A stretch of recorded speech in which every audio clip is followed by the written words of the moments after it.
Now, going back to the politics of the matter, the Parti Quebecois was formed in 1968, so it must have started picking up quite a bit of support then for the referendum which was to come 1980. In 1980, only 12 years later. So what's the story there? Well, the story was that a lot of the separatists who've been throwing bombs and campaigning and being violent in the 1960s, they then began to realize that maybe the better way to do it was, rather than trying to bomb their way into getting what they wanted, it was to form a political party. So they formed the PQ in 1968, and basically at first they were just a small party. But as the 1970s wore on and the Quebec issue became more to the forefront, the Liberal Party that was governing Quebec at that time had a very corrupt record. There was a lot of scandals, there was a lot of corruption, and Quebec was deep in debt. And so by 1976, the Quebec people wanted to defeat that government and look for an alternative. And they didn't want the Conservatives because they saw the Conservatives as being too pro-British. So they turned to the Parti Quebecois, to the Separatists, as being a new alternative. They figured that would stand up for Quebec first. And so they threw out the Liberals that had a scandalous and corrupt record, and brought in the Separatist Parti Quebecois because they felt that the Parti Quebecois could stand up for Quebec's interests against the Canadian federal government. René Lévesque was the first separatist premier of Quebec elected in 1976. During this period, was the Canadian federal government giving any concessions to Quebec in order perhaps to lessen that separatist drive? Yes, they were. The first thing they did was in 1968, right after the PQ were formed, they declared the country bilingual from coast to coast.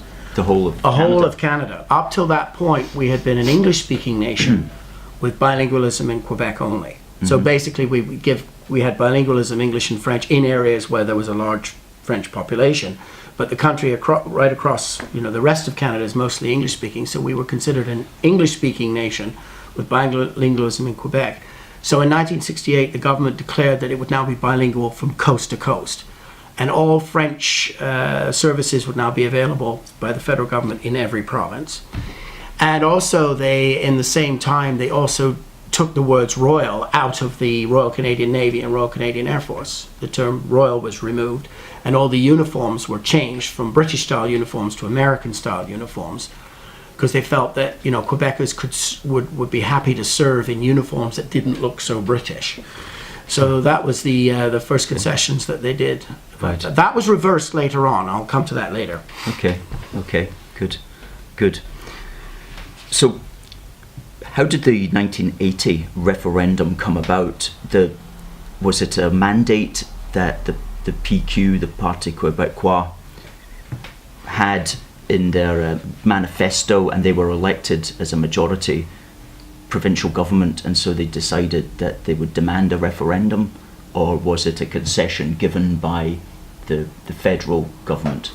Well, also you've got to realize that Canada operates a little differently from the United Kingdom. Sure. Canada is a federation, and the Constitution of Canada clearly spells out the powers that the federal government has and the powers that the provinces have. The provinces have the power to call referenda on their own. Unlike here in the UK, yes. Where Westminster has to approve it, the provinces can call their own referendums, because that's a power that they do have. That's their federal referendums too. And so the PQ, when they got elected, as you say, it was part of their manifesto to hold an independence referendum. And so they said, they promised that in their 1976 manifesto. I believe they weren't elected on that issue. They weren't elected to have the people elected them more to throw out the previous government than to have the referendum. Sure. And also they shied away from the word independence. And they knew that not everybody supported it, so they used the word sovereignty, which kind of softened it a bit. Oh yeah. And it doesn't quite sound so hard as independence. So after they were elected in 1976, the first thing they did was they introduced language laws where they declared Quebec to be unilingually French. All road signs had to be changed to French only, and they introduced a sign law and a language police. And in Quebec, you are not allowed to put up a sign in anything other than French. And if you do have anything on a sign that's other than French, you will be fined. And they had a language police that would go around basically checking people's signs. There was a guy in Montreal who had a fish and chip shop, and his sign over his store said fish and chips for something like 30 years, and he served the Anglophone community, and he was forced to change it to poisson et frites and told you'll get a big fine if you don't. Now, you mentioned the road signs. They had to be converted completely into French. That's right. There's no English on them. So how did that go down with the English speakers in Quebec? Well, most of the English speakers in Quebec were bilingual. Most of them spoke both languages anyway, so it really didn't bother them too much. They weren't happy about it. A lot of them ended up leaving. But it did not go down well with people from other provinces, particularly in Ontario, where we'd been used to English-only signs, or American visitors. It really confused the heck out of them. But it caused a lot of confusion, and also there was the huge cost of it, which of course the taxpayer had to bear. Of course. And what about the rest of Canada? Did the rest of Canada have to have bilingual road signs? That was the thing, because now that the Canadian government had declared it as bilingual coast to coast, bilingual road signs were now to be required in the provinces in areas where there's a French-speaking population, even if it was only 1%. As in parts of Ontario, we were still required to have bilingual signs. I mean, in Toronto, 1% of people in Toronto speak French, but yet my signs have to have exit/sortie and north/nord on them. Yes. And we have to pay for that.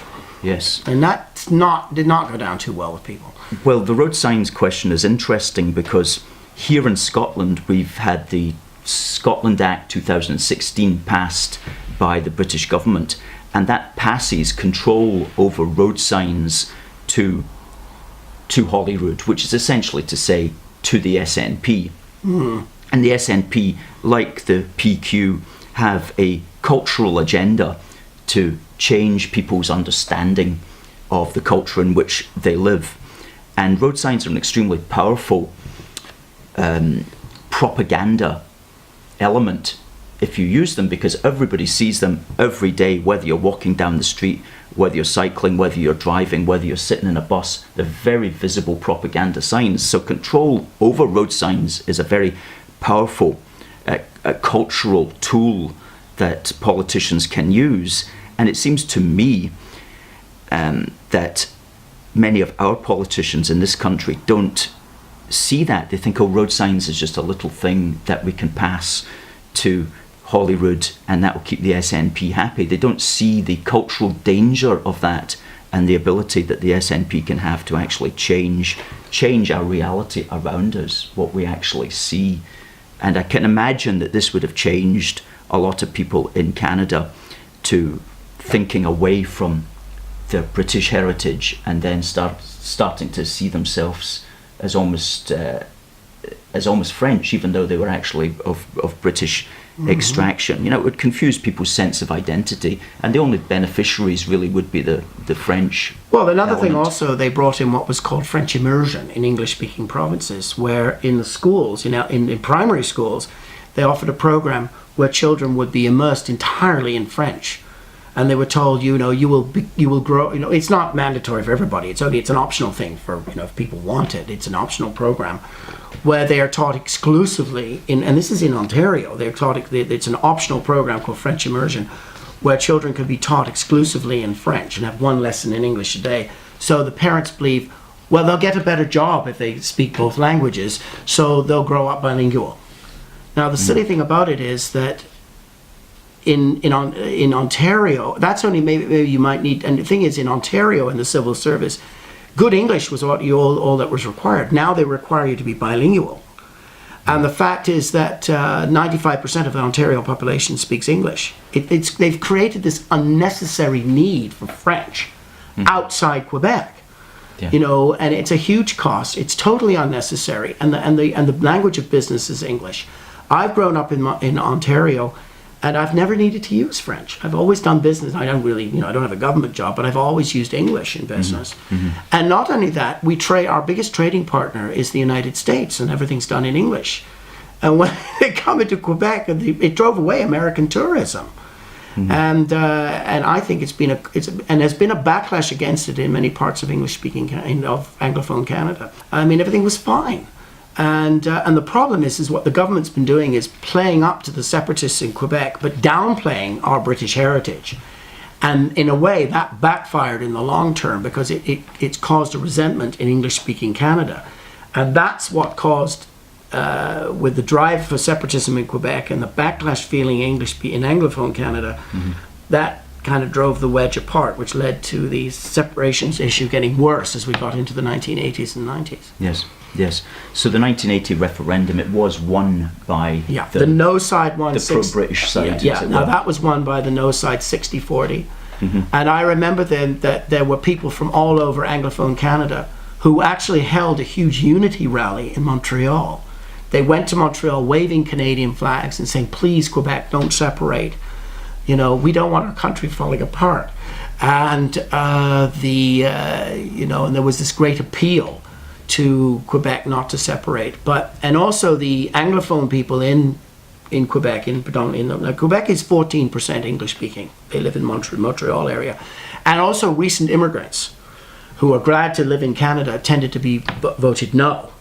Whilst the traditional French-speaking people in Quebec tended to vote yes, and that also caused a bit of a bitter division in Quebec because they blamed the immigrants for the loss. But it was a decisive loss, 60-40.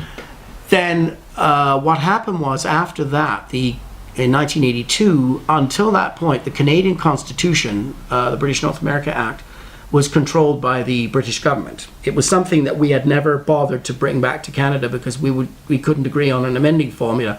And we were quite happy to let Westminster control it because they were a third party, and if we needed an amendment, we put in a request, and Westminster would just automatically put it through. So there was, and as I said, no British law would apply to us without our consent, so that was never a problem.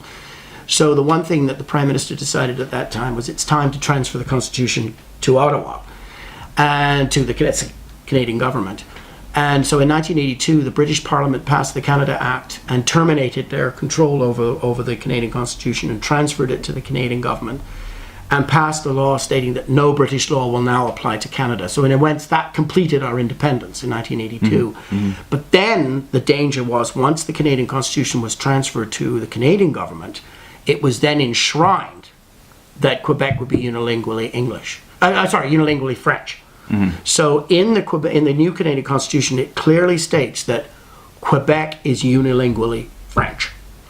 New Brunswick, the next province over to it, which is 50% English and 50% French, English speaking and French speaking, has been declared an official bilingual province.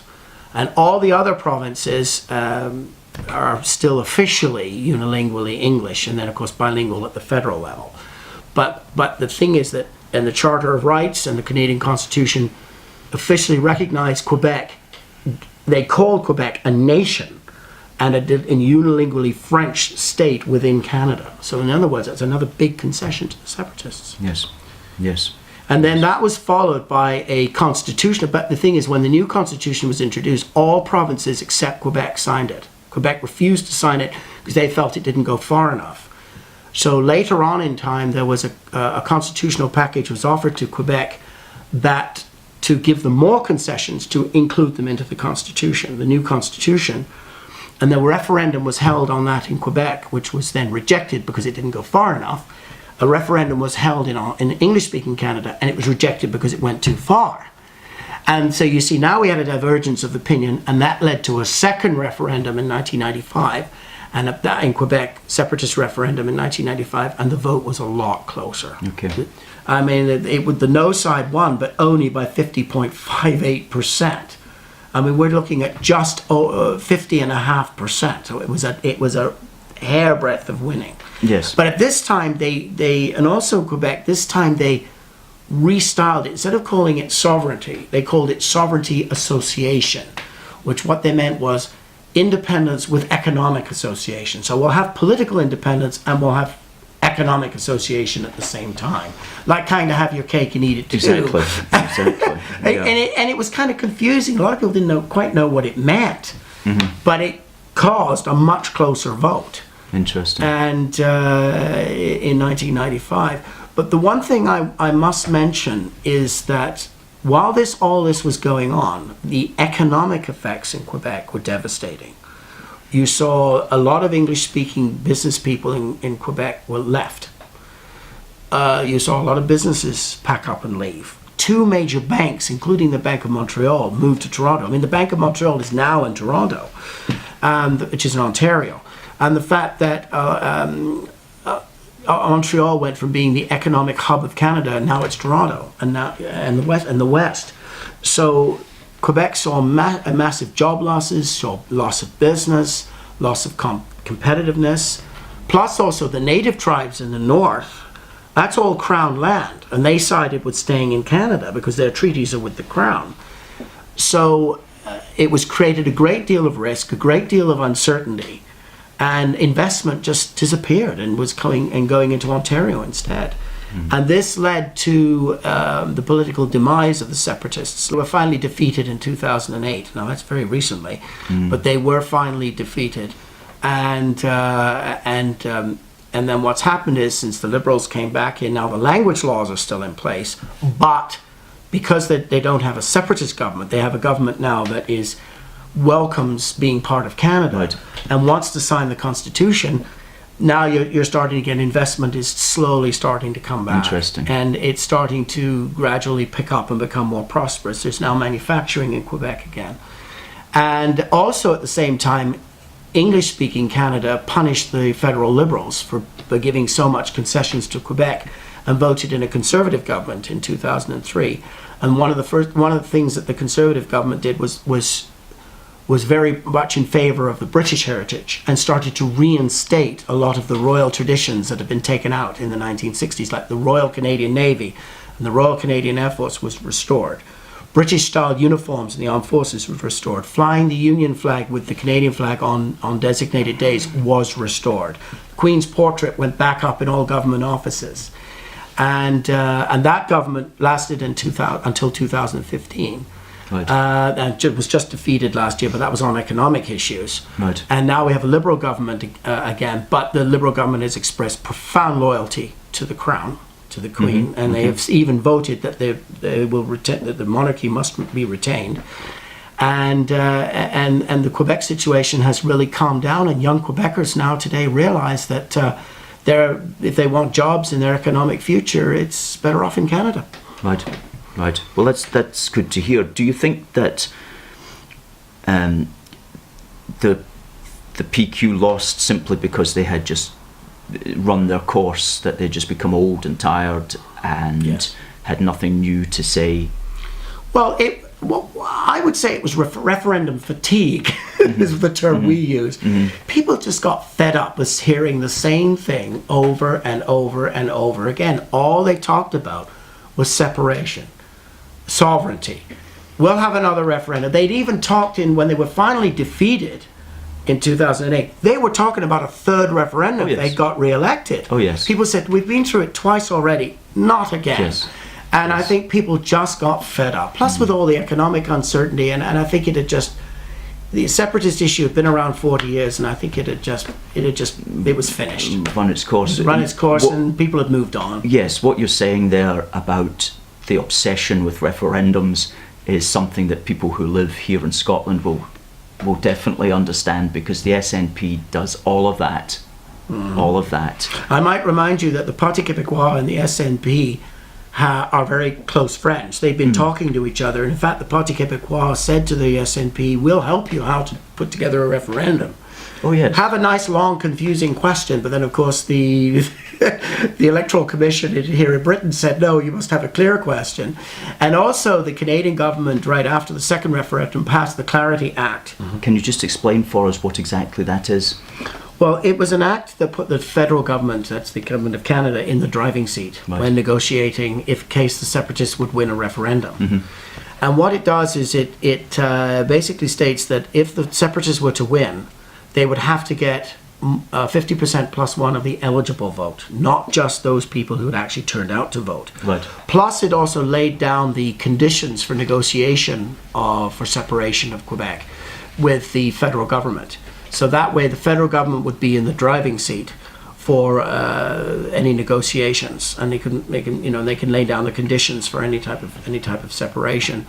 So that's the kind of thing that's needed in the UK. Would put the British government in the driver's seat with, and also to state that it has to be more than 50% of the people of Scotland, rather than being just the people who bothered to vote. Mm-hmm. And that Clarity Act became law in 1997, right after the 1995 referendum. Right. I also want to mention that the whole separatist era in Quebec had a major economic effect on the whole of Canada with the value of the Canadian dollar. When I was a child in the 1960s, the Canadian dollar was worth more than the American dollar. It was $1.05 American.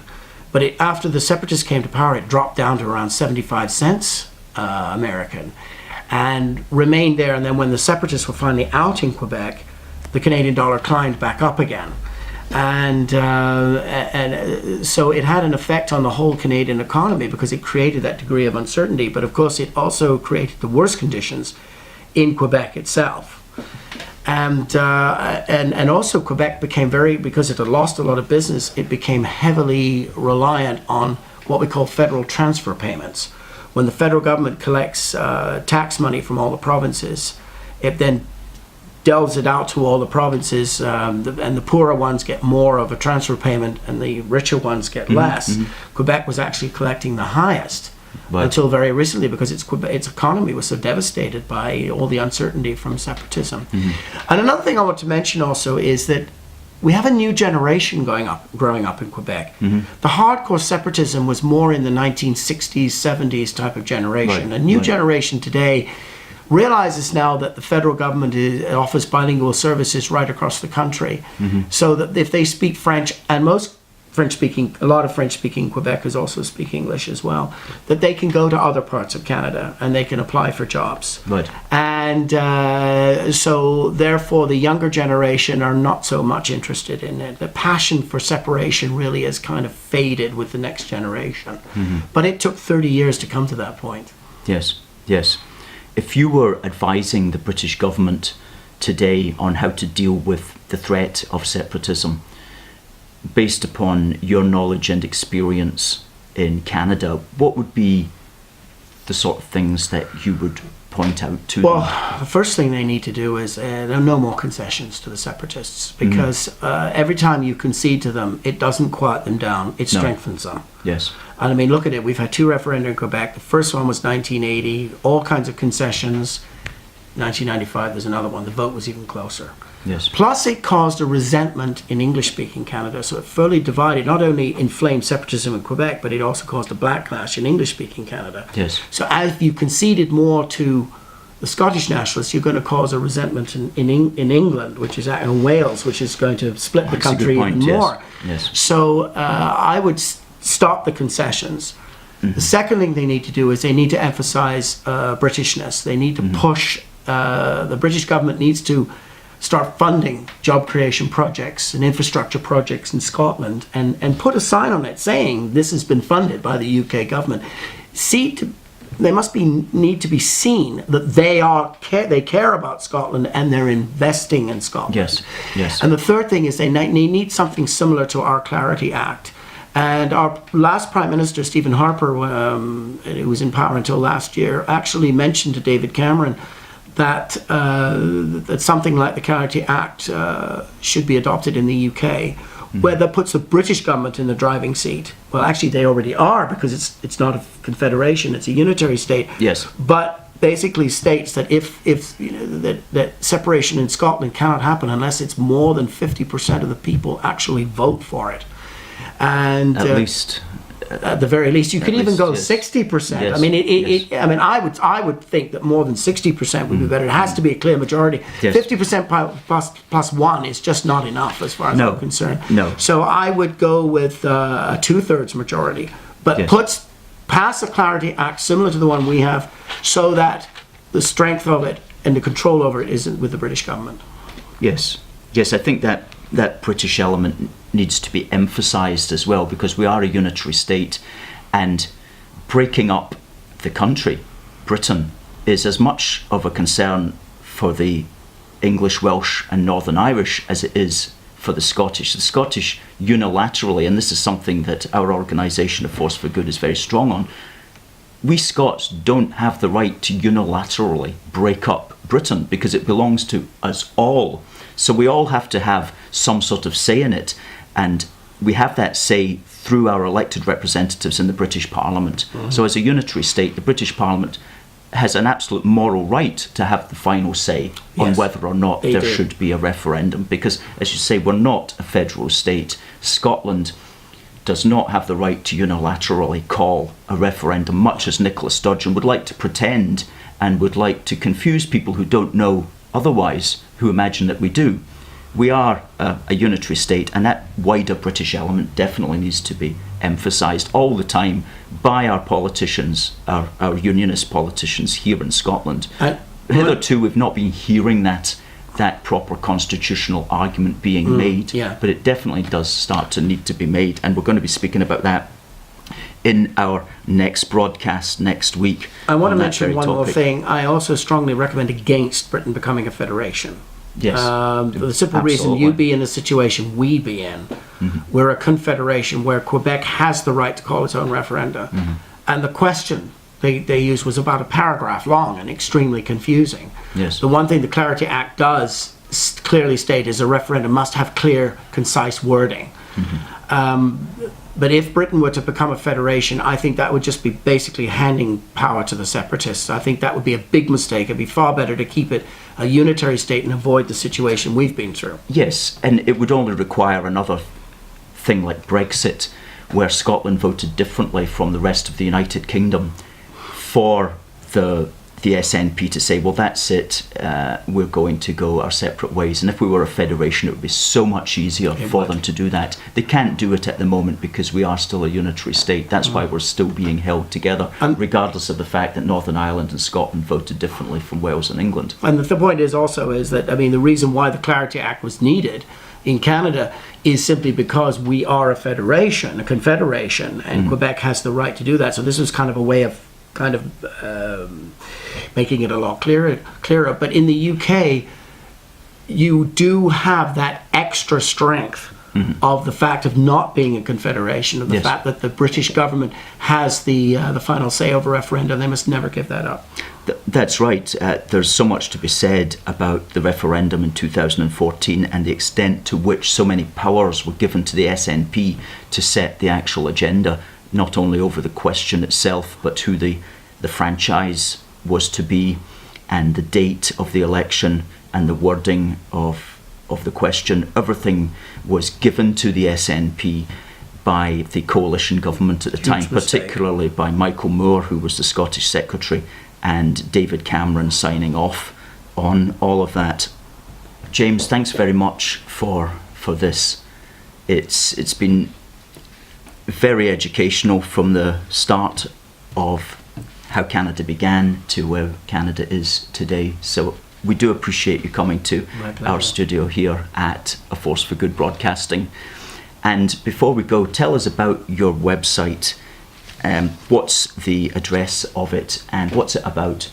Okay, it's www.atlasofbritempire.com, and what it is just a series of maps, about 213 maps of British history from the sort of the 900 AD all the way up to the present day, showing the development of Britain and its influence around the world, and various theme maps that bring you from the formation of England, the formation of Scotland, through to the formation of Great Britain, the empire around the world and its relationship with the rest of the world, and the transformation into the Commonwealth, and all the way up to Britain's international relations today. So you might find that the whole of the British history, it'll give you a good education on the whole of the British history.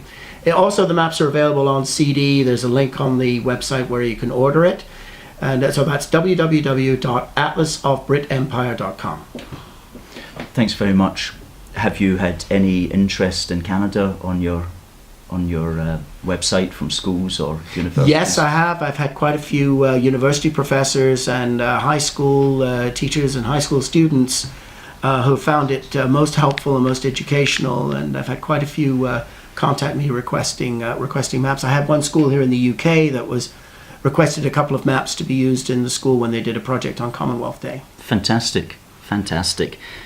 Once again, James, thank you very much for coming along. I know that you're flying back to Toronto tomorrow, so we wish you a very safe flight. Thank you very much, Cheers. Alistair.